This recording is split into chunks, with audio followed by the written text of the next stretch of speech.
Do you understand? The enemy of my enemy is my friend, मतलब समझते हैं इसका? चलिए तो समझ लेते हैं what is the meaning of this sentence, मतलब क्या होता है इस सेंटेंस का। ये एग्जैक्टली कहावत भी है, नॉर्मली हिंदी में भी बहुत ज्यादा बोला जाता है, लेकिन पहले इसको हम एक इजी वे में समझते हैं, फिर सेंटेंस में समझ लेंगे। आपने ये देखा होगा कि सपोज कीजिए आपका कोई दुश्मन है, दुश्मन मान लीजिए किसी से आपका मन मुटाव है, ओके, और उससे किसी और का भी मन मुटाव है, मतलब आपका किसी से मन मुटाव है या आपकी किसी से दुश्मनी है और एक और इंसान की उससे दुश्मनी या मन मुटाव है, तो आपको उस इंसान से लगाव होता है। कौन से? जो उसका भी दुश्मन है, जो आपका दुश्मन है। आई समझ में बात?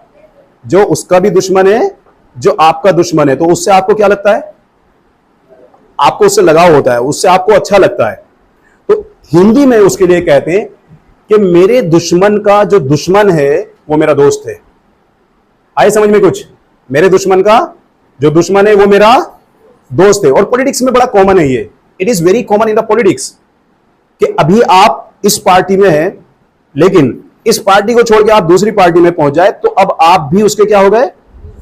दुश्मन, और उनके क्या बन गए? दोस्त। इंग्लिश में उसके लिए हम कहते हैं the enemy of my enemy is my friend. क्या बोलेंगे? The enemy of my enemy is my friend. Okay guys, इसी तरह से न्यू वर्ड सीखने के लिए आप शेयर कीजिए, सब्सक्राइब कीजिए हमारे चैनल को इंग्लिश विद जाज। Keep learning and keep growing.